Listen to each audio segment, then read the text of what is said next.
Mr. Ellis, you were CEO of Celgene until fairly recently, and as my colleague Ms. Presley established, Celgene makes Revlimid, a cancer drug.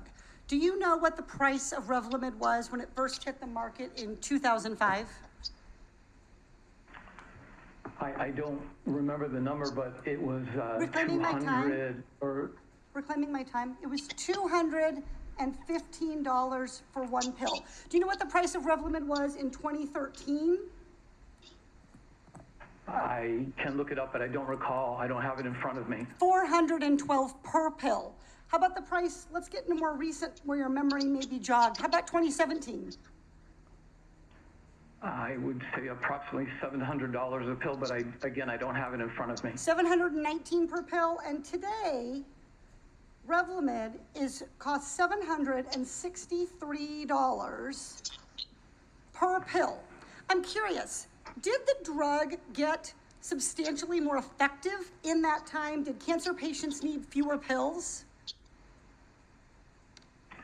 During that time, the development of Revlimid included 6 additional indications, some in lymphoma, and the balance in patients with different segments. Oh, great. I want to, myeloma. reclaiming my time. So, Mr. Ellis, you discovered more patients who might benefit from paying $763 a pill, but being able to use a drug for more patients doesn't necessarily more price. Did the drug start to work faster?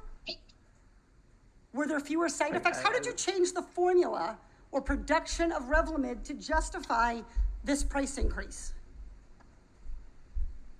The indication changes are for subsets of different patients with disease. Reclaiming my time, Mr. Ellis, I understand that. What I'm trying to understand from you is how did the drug improve? If I were to look at a pill and analyze it from 2005, when it cost $215, and I was looked today at when it cost $763, would that pill be the same?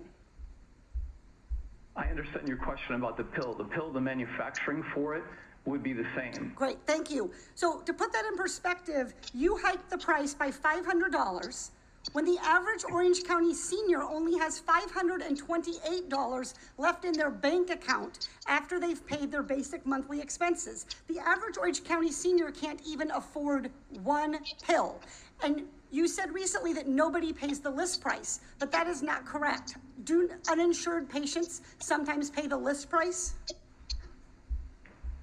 I can imagine there are circumstances where underinsured or uninsured patients would be paying close to or at the list price. I don't know of any specific circumstances, but I would Reclaiming my guess that time, they do Mr. Ellis, exist. I want to turn to one other number if you would help me. Do you know what this number is?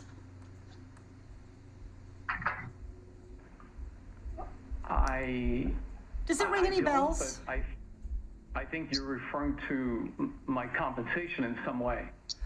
In some way, this was your compensation in 2017 for being CEO of Celgene, and that's a lot of money. It's 200 times the average American's income and 360 times what the average senior gets on Social Security. Now, of that 13 million, about 2.1 million came from your company hitting yearly earning targets. And more than half of the bonus formula was based on those targets. Any increase in the price of Revlimid would also increase your bonus by increasing earnings. Isn't that right, Mr. Ellis? If revenues increased and expenses did not, then earnings would be enhanced. Thank you. Mr. Ellis, in fact, the Oversight Committee found that if you hadn't increased the price of Revlimid, you wouldn't have gotten your bonus. Mr. Ellis, do you know how much you personally received in bonuses over 2 years, the last 2 years, just because Celgene raised the price of this one drug, Revlimid? I receive very generous compensation, but I don't know the exact number that you're referring to. In fact, you personally received $500,000 personally just by tripling the price of Revlimid.